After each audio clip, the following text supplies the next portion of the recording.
राज्य शासनाने अनुसूचित जातीच्या आरक्षणाचं उपवर्गीकरण करण्याची प्रक्रिया सुरू केली आहे। मात्र ही प्रक्रिया घटनाबाह्य असल्याचा आरोप करत मंगळवारी नांदेड जिल्हाधिकारी कार्यालयासमोर आंबेडकरी समाज बांधवाच्या वतीने धरणे आंदोलन करण्यात आलं। यावेळी केंद्र आणि राज्य सरकार विरोधात जोरदार घोषणाबाजी करत सरकारच्या निर्णयाचा निषेध करण्यात आलाय। जोपर्यंत नवीन जनगणना पूर्ण होत नाही आणि न्यायमूर्ती बदर समितीचा अहवाल सार्वजनिक केला जात नाही तोपर्यंत ही प्रक्रिया स्थगित करावी अशी मागणी आंदोलकांनी केली आहे। यावेळी आंदोलनकर्त्यांनी केंद्र आणि राज्य सरकार विरोधात जोरदार घोषणाबाजी करत सरकारवर निषेध व्यक्त केला आहे। आज सर्व नांदेड जिल्ह्यातील सर्व आंबेडकरी पक्ष संघटनांच्या वतीने या ठिकाणी आरक्षण उपवर्गीकरणाच्या विरोधामध्ये धरणे आंदोलन सुरू आहे। आपण पाहत आहात की सरकारच्या विरोधामध्ये हा आमचा रोष आहे, आमचं आंदोलन आहे। महाराष्ट्राच्या मुख्यमंत्र्यांनी ज्या पद्धतीने अनुसूचित जातीमध्ये तेढ निर्माण करण्याचं काम केलेलं आहे त्यांना नक्कीच आता त्या गोष्टीचा त्यांना पश्चाताप व्हायला पाहिजे।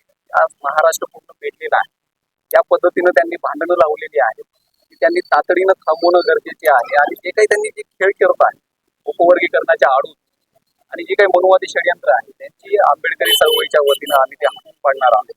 महाराष्ट्राच्या प्रत्येक कानाकोपऱ्यामध्ये आज आंदोलन सुरू आहे आणि येणाऱ्या भविष्य काळामध्येही नांदेड जिल्ह्याच्या कडून किंवा महाराष्ट्रातील मोठमोठे आंदोलन होणार आहे। मुद्दा हा आहे की अजूनपर्यंत शासनानं बदल समितीचा अहवाल जाहीर केलेला नाही।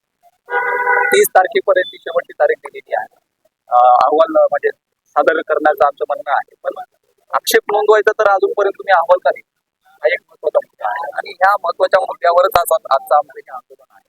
आणि बघू महाराष्ट्र सरकारचा काय भूमिका आहे। महाराष्ट्र सरकार जर या लवकरात लवकर जर अहवाल जाहीर करणार आहे आंदोलनाची तीव्रता वाढेल।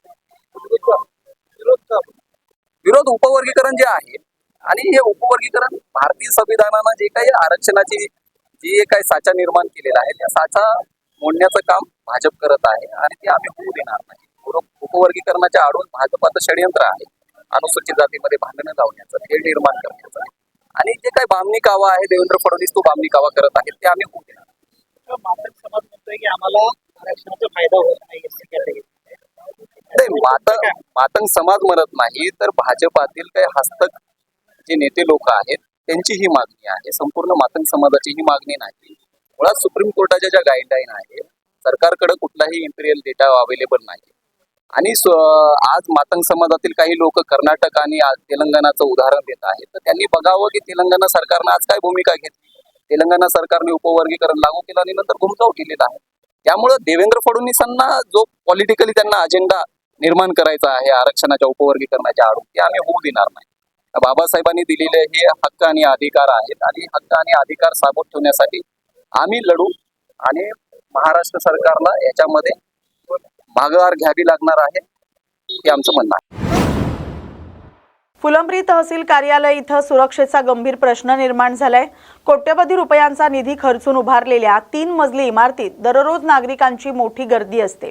मात्र मुख्य प्रवेशद्वार तुटलेल्या अवस्थेत असल्यानं मद्यपी आवारात मुक्तपणे वावरताना दिसतायत। वरांड्यात बसून दारू आणि गुटखा सेवन करणं तसंच काही जण तिथंच झोप घेत असल्याचे प्रकार वाढलेत। काही महिन्यांपूर्वी इथं अवैध वाळूचे वाहनही गायब झाल्यानं सुरक्षेवर प्रश्नचिन्ह उपस्थित झालेत। या पार्श्वभूमीवर तहसील प्रशासनानं तातडीनं गेट दुरुस्ती करून सुरक्षा व्यवस्था कडक करावी तसंच अशा प्रकारांवर कारवाई करावी अशी मागणी नागरिक करतायत।